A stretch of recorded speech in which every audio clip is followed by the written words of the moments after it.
Hello everyone, welcome to our channel. So నేను చెప్పాను కదండి 45 డేస్లో మీకు స్పోకెన్ ఇంగ్లీష్ నేర్పిస్తానని. సో డే 1 చూద్దాము. ఈరోజు డే 1 ఇంట్రడక్షన్ క్లాస్ అనమాట. సో నేను ఇన్స్టాగ్రామ్లో కూడా పోస్ట్ చేసి ఉన్నానండి. సో ఈరోజు డే 1 మీకు 45 డేస్లో మీకు ఇంగ్లీష్ అనేది నేర్పిస్తాను. దీనికి మీకు సెల్ఫ్ కాన్ఫిడెన్స్ అవసరం అండి. సెల్ఫ్ కాన్ఫిడెన్స్ ఉంటే ఏదైనా మనం సాధించగలం. సెల్ఫ్ కాన్ఫిడెన్స్ ఉండాలి. డైలీ చెప్పింది నోట్ డౌన్ చేసుకోవాలి. డైలీ చెప్పింది ప్రాక్టీస్ చేయాలి. సెల్ఫ్ కాన్ఫిడెన్స్, ప్రాక్టీస్, మీకు మీరు క్వశ్చన్ చేసుకోవాలి. ఒక సెంటెన్స్ ఇచ్చారనుకోండి, దీన్ని ఇంకా మీకు మీరు ఇంగ్లీష్ మాట్లాడడానికి ప్రయత్నించాలి. సో చాలామంది ఉంటారు అస్సలు ఇంగ్లీష్ రాని వాళ్ళకు కూడా ఈరోజు చూస్తే మీకు అర్థమవుతుంది అనమాట. సో ఇది డే 1. దీనికి మీరు చేయాల్సిందల్లా మన ఛానల్ని సబ్స్క్రైబ్ చేసుకోవడం, లైక్ చేయడం, అలానే మీ ఫ్రెండ్స్, ఫ్యామిలీ మెంబర్స్ ఎవరైతే ఇంగ్లీష్ నేర్చుకుందాం అనుకున్నారో వాళ్ళకి షేర్ చేసినట్టయితే వాళ్ళకి కూడా ఉపయోగపడుతుందండి. మనము ఇతరులకి హెల్ప్ చేస్తేనే కదా మనము వాళ్ళు హ్యాపీగా ఉండేది, మనము కూడా హ్యాపీగా ఉండేది. సో మీ ఫ్రెండ్స్కి, ఫ్యామిలీ మెంబర్స్ షేర్ చేయండి. ఫస్ట్ రోజు కాబట్టి మన ఛానల్ని సబ్స్క్రైబ్ చేసుకోండి. డే 1లో మన స్పోకెన్ ఇంగ్లీష్ అసలు బేసిక్స్ నుంచి ఎలా మాట్లాడాలో నేర్చుకుందాము. మీకు ఫస్ట్ సెల్ఫ్ కాన్ఫిడెన్స్ ప్లస్ నేను కొంతమంది ఉంటారు, అమ్మో నాకు రాదేమో, అసలు నేను ఇది చదవలేనేమో, ఇది నాకు రాదేమో, నాకెందుకులే అని అనుకుంటా ఉంటారు. కాదండి, మీరు నేర్చుకొని మీరు ప్రాక్టీస్ చేస్తే, practice makes a man perfect, man or women. So practice చేస్తే ఎంత టోల్ అన్నా కానీ వాళ్ళ లక్ష్యానికి చేరుకుంటారు. సో మీరు ప్రాక్టీస్ చేయండి, శ్రద్ధగా వినడం, లిజన్ కేర్ఫుల్లీ మీరు చేయాల్సింది క్లాస్లో. సో 45 డేస్లో ఈజీగా ఎలా ఇంగ్లీష్ నేర్చుకోవాలో నేర్పిస్తాను. మన క్లాస్ ఫాలో అయితే చాలు, సబ్స్క్రైబ్ చేసుకుని యూట్యూబ్ ఛానల్. ఈ 45 డేస్లో అన్నీ నేర్పిస్తానమాట. సో సెల్ఫ్ కాన్ఫిడెన్స్ ఉండాలి, ప్రాక్టీస్ చేయాలి, అలానే నోట్ డౌన్ చేసుకోవాలి. ఇలా చేసినట్టయితే మీకు ఎవ్వరు ఆపలేరు అనమాట మిమ్మల్ని మీ లక్ష్యాన్ని చేరుకోవడానికి. ఈ రోజుల్లో మనం చూస్తున్నాము. సో ఏ ఇంటర్వ్యూకి వెళ్ళాలన్నా, ఏ జాబ్కి వెళ్ళాలన్నా స్పోకెన్ ఇంగ్లీష్ అనేది కంపల్సరీ అడుగుతున్నారు. కొంతమంది మనం ఇంగ్లీష్ రాక తడబడతా ఉంటాం అనమాట. వాట్ రే, ఎస్ రే, రే అని అంటూ ఉంటారు. అట్లా అనకూడదు. What ray, give that water. So that is wrong. Give that water. Will you please give that water? Can you please give me a bottle of water? అట్లా అనాలన్నమాట. Give రే, yes రే అలాంటి భాష మాట్లాడకూడదు. So కొంచెం ప్రొఫెషనల్గా ఎలా మాట్లాడాలనేది డే 1 నుంచి మనం చూద్దాము. మీరు చేసుకోవాల్సిన అర్థమైందిగా సబ్స్క్రైబ్ చేసుకోండి. ముందు వినండి, నా మీద నమ్మకం పెట్టుకోండి. మీరు క్లాస్ బాగా వినండి. తర్వాత అయిపోయిన తర్వాత నోట్ డౌన్ చేసుకోండి ఒక బుక్లో. నెక్స్ట్ ప్రాక్టీస్ చేయండి, 2 to 3 times ప్రాక్టీస్ చేయండి. తర్వాత మీకు మీరు క్వశ్చన్ వేసుకోండి. సో ఇలా చేసినట్టయితే మీకు కంపల్సరీగా ఇంగ్లీష్ అనేది వస్తుంది. అర్థమైంది కదా? సో ఇప్పుడు క్లాస్లోకి వెళ్దాం. Let's start the class now.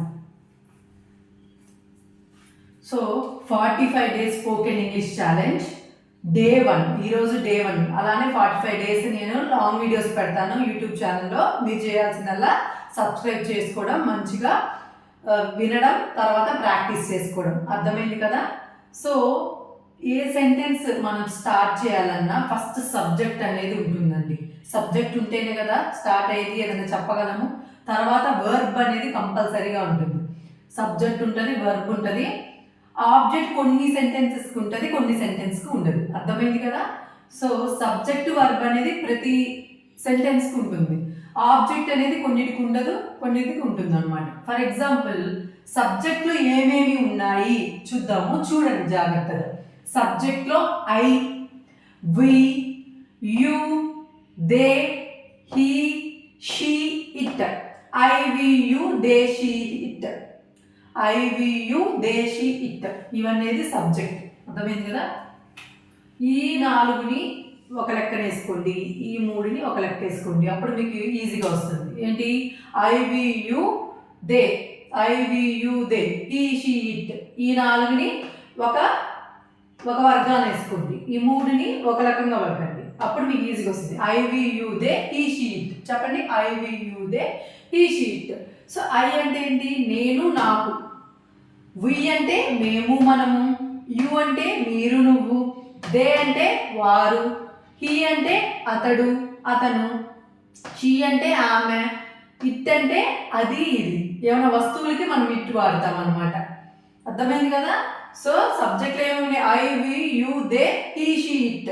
I అంటే నేను నాకు, వి అంటే మేము మనము, యు అంటే మీరు నువ్వు, దే అంటే వారు, హీ అంటే అతడు, షీ అంటే ఆమె, ఇట్ అంటే అది ఇది. అర్థమైంది కదా. ఈ 4ని ఒకసారి పలకండి, ఈ 3ని ఒకసారి పలకండి, అప్పుడు మీకు ఈజీగా వస్తుంది అన్నమాట. సబ్జెక్ట్లో ఉండేవి ఇవి. అర్థమైంది కదా. వర్బ్ అంటే ఏదైనా పని, sleeping, eating, asking, writing, running, walking. So everything that comes under verb. Understand. So subject, verb, object. ఇప్పుడు ఆబ్జెక్ట్ ఏంటో చూద్దాము. సో ఆబ్జెక్ట్ అంటే మీ, నాకు, నన్ను. ఆబ్జెక్ట్ అంటే ఏంటి? మనం పలుకుతున్నామంటే ఎవరో పని అడగాలి కదా, వేరే వ్యక్తిని మనము పిలవాలి. మనమేమో సబ్జెక్ట్ కింద వస్తాం, ఎవరినైతే పిలుస్తున్నామో వాళ్ళు ఆబ్జెక్ట్ కింద వస్తారు. అర్థమైంది కదా. సబ్జెక్ట్ అంటే మనము, పిలవడాన్ని వర్బ్ అంటారు. ఎవరిని పిలుస్తున్నాము? వేరే వాళ్ళని, వాళ్ళు ఆబ్జెక్ట్ కింద వస్తారు. అర్థమైంది కదా. Subject, object. So for example చెప్తాను చూడండి. I asked you. నేను ఎవరిని అడిగాను? నిన్ను అడిగాను. ఐ అనేది సబ్జెక్ట్. ఎవరిని అడిగాను? You object. I called you. నేను నిన్ను పిలిచాను. ఐ అనేది సబ్జెక్ట్, యూ అనేది ఆబ్జెక్ట్. I called them. నేను వాళ్ళని పిలిచాను. ఎవరిని? వాళ్ళేంటి? అక్కడ ఆబ్జెక్ట్. ఐ అనేది ఏంటి? ఇది సబ్జెక్ట్. కాల్ అనేది ఏంటిది? వర్బ్ కింద వస్తుంది. ఏదైనా పని అది వర్బ్. గుర్తుపెట్టుకోండి, మన గుర్తులాగా. సో ఆబ్జెక్ట్ అంటే మీ, నాకు, నన్ను. అజ్ మాకు, మనకు. యు నిన్ను, మిమ్మల్ని. దమ్ వారిని, వారికి. నెక్స్ట్ హిమ్ అతనిని, అతనికి. హర్ ఆమెకి, ఆమెను. ఇట్ దీనికి, దానికి. సో ఇవన్నీ ఆబ్జెక్ట్ కింద వస్తాయి అనమాట. అర్థమైందిగా. Me, us, you, them, him, her, it ఇవన్నీ ఆబ్జెక్ట్ కింద వస్తాయి. I, we, you, they, he, she, it ఇవేమో subject. So me, us, you, them, him, her, it ఇవేంటి? ఆబ్జెక్ట్ కింద వస్తాయి అనమాట. సో మీ అంటే నాకు, నన్ను. అజ్ అంటే మాకు, మనకు. యు అంటే నిన్ను, మిమ్మల్ని. దమ్ అంటే వారిని, వారికి. హిమ్ అంటే అతనికి, అతనిని. హర్ అంటే ఆమెకి, ఆమెని. ఇట్ అంటే దీనికి, దానికి. సో ఇప్పుడు సబ్జెక్ట్లో ఐ ఆబ్జెక్ట్లోకి వెళ్ళగానే మీలాగా మారుతుంది. అర్థమవుతుంది కదా. చెప్తున్నాను చూడండి. సబ్జెక్ట్లో ఐ ఉంది కదా, ఇది ఆబ్జెక్ట్లోకి వెళ్ళగానే మీలాగా మారుతుంది. వి ఎలా మారుతుంది అంటే అజ్. యు ఎలా మారుతుంది? యు మార్పు చెందదు, మిగతావి మార్పు చెందుతాయి. యు అనేది, ఇట్ అనేది సబ్జెక్ట్లో ఒకేలాగా ఉంటుంది, ఆబ్జెక్ట్లో కూడా ఒకేలాగా ఉంటుంది. సో ఇవనేవి మారమన్నమాట. దే ఆబ్జెక్ట్లోకి వెళ్తే దమ్, హీ ఆబ్జెక్ట్లోకి వెళ్తే హిమ్, షీ హర్ లాగా మారుతుంది. సో ఇట్ అనేది సబ్జెక్ట్లో ఒకేలాగా ఉంటుంది, ఆబ్జెక్ట్లో ఒకేలాగా ఉంటుంది. అర్థమైంది కదా. సో ఇక్కడ మారడం ఏంటి? యు, ఇట్ అనేవి మారలేదు, మార్పు చెందలేదు. సబ్జెక్ట్లో ఒకేలాగా ఉన్నాయి, ఆబ్జెక్ట్లో ఒకేలాగా ఉన్నాయి. మారినవి ఏంటివి? I, we, they, he, she. I, we, they, he, she ఈ వాటికి మారినాయి అనమాట. మిగతావి అలానే ఉన్నాయి. ఫర్ ఎగ్జాంపుల్ ఇక్కడ ఐ అంటే ఏమేమి అంటారు? I call you, I am talking, I am reading, I am sleeping, I am writing, I went to a park, I went to a shopping mall. I అని అంటే నేను, నాకు. ఐ వాంట్ ఇట్ అప్పుడు నాకు కావాలి. ఐ వాంట్ ఇట్ నేను కావాలి అన్నది కదా. ఐ వాంట్ ఇట్ నాకు కావాలి. సో నెక్స్ట్ వి అంటే ఏంటి? మేము, మనము. So we are friends. Next we are friends, we are enemies, we are neighbours, we are family members. So we అంటే మనందరము, మనము ఫ్యామిలీ మెంబర్స్. మేము అంటే వి కాల్ దెమ్, మేము వాళ్ళని పిలిచాము. వి మేము అనొచ్చు, మనము అనొచ్చు. మేము, మనమే అంటే వి యూస్ చేయాలి. ఐ అంటే నేను, నాకు. వి అంటే మేము, మనము. సో వీఆర్ ఫ్రెండ్స్, మనము ఫ్రెండ్స్. వి కాల్ దెమ్, మేము వాళ్ళని పిలిచాము. వీఆర్ ఎనిమీస్, మనం శత్రువులం. వీఆర్ నైబర్స్, మనం చుట్టుపక్కల ఇంటి వాళ్ళం. సో వి యూస్ చేయాలన్నమాట. నెక్స్ట్ యూ యు అంటే మీరు నువ్వు అని చెప్పాను కదా. యూకి ఎగ్జాంపుల్స్ చూద్దాం చూడండి. యు అంటే యు ఆర్ ఏ గర్ల్, నువ్వు ఒక అమ్మాయి. You are a boy, you ఒక అబ్బాయి. You are a doctor, you are a lawyer, you are a teacher. అంటే యు అంటే నిన్ను, నీవు అని అర్థం. లేకపోతే మీరు, యు కమ్ అండ్ సిట్ అంటే మీరు వచ్చి కూర్చోండి. Will you please come and SIT అంటే మీరు వచ్చి ప్లీజ్ కూర్చోండి అని అర్థం. మీరు అంటే కొంచెం పెద్దవాళ్ళకి, మనకన్నా పెద్ద వయసు వాళ్ళకి, పెద్దవాళ్ళకి గౌరవం ఇస్తూ మీరు అన్నారు. నువ్వు అంటే మీ ఏజ్ వాళ్ళకి, లేకపోతే మీకన్నా చిన్న వాళ్ళని నువ్వు అనొచ్చు అనమాట. యూ మీరుకి వాడతాం, నువ్వుకు వాడతాం. Will you please come and SIT మీరు దయచేసి వచ్చి కూర్చోండి. లేకపోతే నువ్వు అంటే will you please give me A glass of water అంటే నువ్వు కొంచెం నాకు ఒక గ్లాస్ నీళ్ళు ఇస్తావా అని అనొచ్చు అనమాట. దే అంటే వారు. దే కాల్ మీ, వాళ్ళు నన్ను పిలిచారు. దే ఆస్క్ మీ, వాళ్ళు నన్ను పిలిచారు, వాళ్ళు నన్ను అడిగారు. దే టాక్ టు మీ, వాళ్ళను నాతో మాట్లాడారు. దే అంటే వారు. They are going to picnic, వాళ్ళందరూ పిక్నిక్ వెళ్తున్నారు. సో దే అంటారనమాట. నెక్స్ట్ హీ అతడు. He call her. He is a doctor, he is a engineer, he is a bank employee, he is a teacher, he is a professor. He అంటే అతను అని అర్థం. అర్థమైంది. She అంటే ఆమె. షీ అంటే ఆమె. She is a teacher, she is a lawyer, she is a engineer, she is a home maker. దానికి షీ అంటారనమాట. షీ అంటే ఆమె. ఇట్ అంటే ఏంటి? అది ఇది. It is a bench, it is a chair, it is a wardrobe, it is a house. It అంటే అది లేదా ఇది. కమ్ అండ్ సిట్ హియర్, ఇక్కడ కూర్చో. సో ఇట్ అంటే అది ఇది. It is a house, it is a bench, it is a sofa. అది సోఫా, ఇది సోఫా అనడానికి ఇట్టే యూజ్ చేస్తాం అనమాట.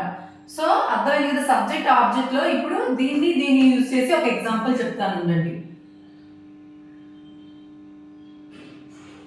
దే కాల్ హిమ్, ఇక్కడ వర్బ్ యూజ్ చేసి ఒక సెంటెన్స్ చెప్తాను చూడండి.